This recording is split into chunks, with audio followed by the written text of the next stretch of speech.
Hi മക്കളെ, welcome back to Xylem learning. It's me Ameen sir. അപ്പോൾ മക്കളെ, നമ്മൾ മോഡൽ എക്സാം അടുത്തുകൊണ്ടിരിക്കുകയാണ്. പബ്ലിക് എക്സാമിന് അധിക ദൂരവുമില്ല. യെസ്, നമുക്കറിയാം സോഷ്യൽ സയൻസിൽ എല്ലാ ചാപ്റ്റേഴ്സ് പഠിച്ചിട്ടുണ്ടെങ്കിലും നമുക്ക് ഏറ്റവും കൂടുതൽ ബുദ്ധിമുട്ടായിട്ടുള്ള ചാപ്റ്റർ ഏതാ ചോദിച്ചിട്ടുണ്ടെങ്കിൽ അത് ഈ ചാപ്റ്റർ തന്നെയാണ്, കേരള ടുവേർഡ്സ് മോഡേണിറ്റി. ഒരുപാട് കുട്ടികൾ കമൻറ്റ് സെക്ഷനിൽ പറഞ്ഞിട്ടുണ്ട്, സർ ഈ ചാപ്റ്റർ എങ്ങനെ പഠിക്കുക, എങ്ങനെ പഠിച്ചാലാണ് ഇതിന് മാർക്ക് കിട്ടുക എന്നൊക്കെ ചോദിക്കാറുണ്ട്.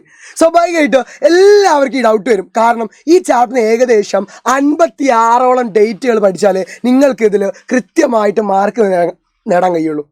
ബട്ട് ഈ ക്ലാസ് കാണുന്നതോടെ മക്കളെ, നിങ്ങൾക്ക് ഈ ചാപ്റ്റർ സിമ്പിളാക്കാൻ വേണ്ടിയിട്ട് പോവാണ്. ഇത്രയേ ഉള്ളൂ. ഇത്ര കാര്യങ്ങൾ മാത്രം തന്നെ മക്കൾ പഠിച്ചാൽ മതി. അത് നമുക്ക് കൃത്യമായിട്ട് നോക്കാം. ആദ്യം ഈ ചാപ്റ്ററിന് എന്തൊക്കെ വരും, ഏതൊക്കെ രീതിയിൽ ക്വസ്റ്റ്യൻ വരും. ഈ പ്രാവശ്യം മോസ്റ്റ് പ്രോബബിലിറ്റി ആയിട്ട് ഈ ചാപ്റ്ററിന് ചോദിക്കാൻ ചാൻസ് ഒന്നെങ്കിൽ ടാബ്ലോ അല്ലെങ്കിൽ മൾട്ടിപ്പിൾ ചോയ്സ് ചോദിക്കാൻ സാധ്യത കൂടുതൽ. അത് ഏതൊക്കെയാണ്, അത് എങ്ങനെ വരുമെന്ന് കൃത്യമായിട്ട് നമ്മളിപ്പോൾ ചർച്ച ചെയ്യാൻ വേണ്ടി പോവാണ്. ഈ വീഡിയോ ആദ്യമായിട്ട് കാണുകയാണെങ്കിലോ ഈ ചാനൽ ഒന്ന് എന്ത് ചെയ്യുക, സബ്സ്ക്രൈബ് ചെയ്യുക. മാത്രമല്ല ഈ വീഡിയോക്ക് ലൈക്കും ചെയ്യണം. മാത്രമല്ല നിങ്ങൾക്ക് ഈ വീഡിയോ ഇഷ്ടപ്പെട്ടാൽ ഒന്ന് കമൻറ്റ് ചെയ്യാൻ എൻ്റെ മക്കൾ മറക്കരുത്. സോ ഈ ചാപ്റ്ററിന് ചോദിക്കാൻ പോകുന്ന ക്വസ്റ്റ്യൻസ് ഇതാ. ഒന്നാമത്തെ ക്വസ്റ്റ്യൻ ഈ രീതിയിലായിരിക്കും. ഒരുപാട് കാലങ്ങളായിട്ട് ചോദിക്കാറുണ്ട്. സ്വാഭാവികമായിട്ട് എല്ലാ പ്രാവശ്യം ടാബിൾ വരൽ കൾച്ചർ ആൻഡ് നാഷണലിസമാണ്. പക്ഷേ ഈ പ്രാവശ്യം ഓർ ചാപ്റ്റർ ആയിട്ട് ഏത് മാറി, കൾച്ചർ ആൻഡ് നാഷണലിസം മാറി. അതുകൊണ്ട് ഈ ചാപ്റ്ററിനായിരിക്കും ടാബിൾ ചോദിക്കാൻ ഏറ്റവും കൂടുതൽ ചാൻസസ്. അതിൽ ഈ രീതിയിലുള്ള ചോദ്യം നിങ്ങൾക്ക് കാണാം. Arrange the following events chronological order. കാലക്രമേണ അനുസരിച്ച് എന്ത് ചെയ്യുക, ഇത് അറേഞ്ച് ചെയ്യാൻ. ഇത് അറിയണമെങ്കിലോ എന്തറിയണം എൻ്റെ മക്കൾക്ക്, ഇതിലെ എല്ലാ ഡേറ്റുകളും എൻ്റെ മക്കൾ അറിഞ്ഞാലേ ഇത് സാധിക്കുള്ളൂ. അപ്പോൾ എങ്ങനെ പഠിക്കും? അത് വേണ്ടിയിട്ടാണ് ഇന്ന് സാർ നിങ്ങളെ മുന്നിൽ വന്നിരിക്കുന്നത്. ഇത് ഷോർട്ടാക്കി പഠിക്കാം. ഇതിൽ ഏറ്റവും കൂടുതൽ തവണ ചോദിക്കാറുള്ളത് വെച്ചിട്ട് സാർ ഒരു ഷോർട്ട് കട്ട് ഉണ്ടാക്കിയിട്ടുണ്ട്. ആ ഷോർട്ട് കട്ട് ഞാൻ പറയും. ആ ഷോർട്ട് കട്ട് എന്തോ ആയിക്കുന്നു വെച്ചിട്ടുണ്ടെങ്കിൽ എം വി ഗണപതി എന്ന് പഠിച്ചാൽ എം വി ഗണപതി. ഇതാണ് ആ ക്രൊണോളജിക്കൽ ഓർഡർ എന്ന് പറഞ്ഞാൽ. എം എന്ന് പറഞ്ഞിട്ടുണ്ടെങ്കിൽ മലബാർ റിവോൾട്ട്, അത് നടന്നിരിക്കുന്ന വർഷം 1921. അടുത്തതാണ് വൈക്കം സത്യാഗ്രഹം, അതാണ് 1924. മലബാർ റിവോൾട്ട് 1921 ആണെങ്കിൽ അതിൻ്റെ 10 കൊല്ലം കഴിഞ്ഞിട്ടാണ് ഗുരുവായൂർ സത്യാഗ്രഹം നടക്കുന്നത് 1931. ആ ചെറിയ കണക്ഷൻ നിങ്ങൾ പഠിച്ചേക്കാം. നിവർത്തനം 31 കഴിഞ്ഞിട്ട് അടുത്ത വർഷം 1932. പിന്നത്താണ് പുന്നപ്ര വയലാർ സമരം 1946. പുന്നപ്ര എത്തി കഴിഞ്ഞാൽ അടുത്ത ടെമ്പിൾ എൻട്രിക്ക് നിങ്ങൾ ആയിരിക്കണം പുന്നപ്ര എന്ന് 10 മൈനസ് ചെയ്യുക. മൈനസ് 10 എന്ന് ഈ ചിഹ്നത്തിൽ തന്നെ നിങ്ങൾ എന്ത് ചെയ്യുക, ഉണ്ടാക്കി വെക്കുക. ഈ ഡേറ്റുകൾ എൻ്റെ മക്കൾ കൃത്യമായിട്ട് പഠിച്ചിട്ടുണ്ടെങ്കിൽ ഇതിൻ്റെ ഓർഡർ ഇങ്ങനെ കിട്ടും. എങ്ങനെ നോക്കാം. ഇതാണ് ക്വസ്റ്റ്യൻ ഇതാണ്. നമുക്ക് ചെയ്ത് നോക്കാം കേട്ടോ.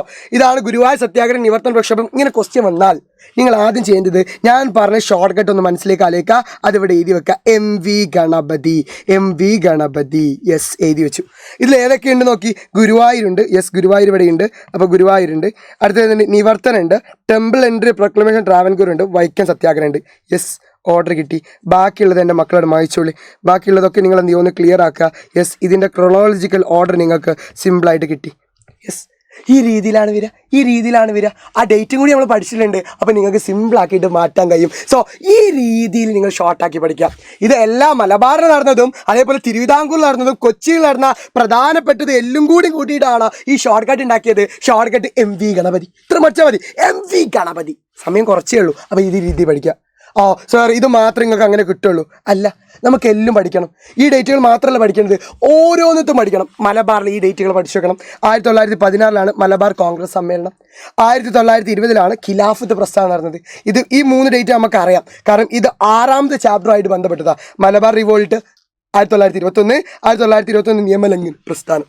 ഈ രീതിയിൽ മലബാറിൽ തിരുവിതാംകൂറിൽ കൃത്യമായിട്ട് എൻ്റെ മക്കൾ എന്ത് ചെയ്യുക, മാറ്റിയിരിക്കുക. ഇത് പഠിക്കാനുള്ള ഷോർട്ട് കട്ട് ഉണ്ട്. അത് ഞാൻ ഇന്ന് രാത്രി നമ്മളെ ലൈവ് ക്ലാസ് ഉണ്ട്.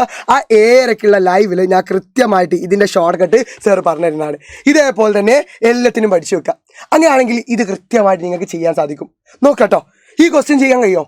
നമുക്ക് നോക്കാണേ. ഞാൻ പറഞ്ഞിട്ടുണ്ട്, ഇങ്ങനെ ഒരു ക്വസ്റ്റ്യൻ തന്നിട്ടുണ്ടെങ്കിൽ ഇത് ക്രൊണോളജിക്കൽ ഓർഡറാക്കണം. 1 ഉണ്ട്, 2 ഉണ്ട്, 3 ഉണ്ട്, 4 ഉണ്ട്, 5 ഉണ്ട്. ക്രൊണോളജിക്കൽ ഓർഡറാക്കണം. ആദ്യം ചെയ്യേണ്ട സാധനമാണ് ഞാൻ പറഞ്ഞു, നിങ്ങൾക്കറിയാം. ആദ്യം ചെയ്യേണ്ടത് എം വി ഗണപതി ഒന്ന് എഴുതി വെക്കാം. M V Ganapathi. ഓക്കെ, ഞാൻ എഴുതിയിട്ടുണ്ട്. ഇതിൽ മലയാളി മെമ്മോറിയൽ വേറെയാണ്. അത് നമുക്ക് ഇവിടെ പഠിച്ചിട്ടുണ്ട്. മലയാളി മെമ്മോറിയൽ 1891 അതിന് ഷോർട്ട് കട്ട് നമ്മൾ പഠിക്കും കേട്ടോ. ഗുരുവായൂരുണ്ട്. ഓക്കെ, ഞാൻ ഗുരുവായൂർ ടിക്കറ്റു. മലബാർ റിവോൾട്ട് ഉണ്ട്, മലബാർ റിവോൾട്ട് ഇരിക്കട്ടു. ടെമ്പിൾ അണ്ടർ പ്രൊക്ലമേഷൻ ഉണ്ട്, അത് ഇവിടെ ഇട്ടു. പിന്നുള്ളതാണ് കുണ്ടറ പ്രൊക്ലമേഷൻ. ഈ കുണ്ടറ പ്രൊക്ലമേഷനും അതേപോലെ തന്നെ പൈശി റിവോൾട്ടും നന്നായിട്ട് പഠിച്ചു വെക്കണം. കാരണം അത് രണ്ടും 1805 1809 അത് കൃത്യമായിട്ട് ഒരു ഓർഡേഴ്സ് ഉണ്ട്. നമ്മൾ സാധാരണ ചെയ്യലെന്താണ്, ഇത് മുഴുവനായിട്ട് കാണാതെ പഠിക്കില്ല, അതിൻ്റെ ആവശ്യമില്ല.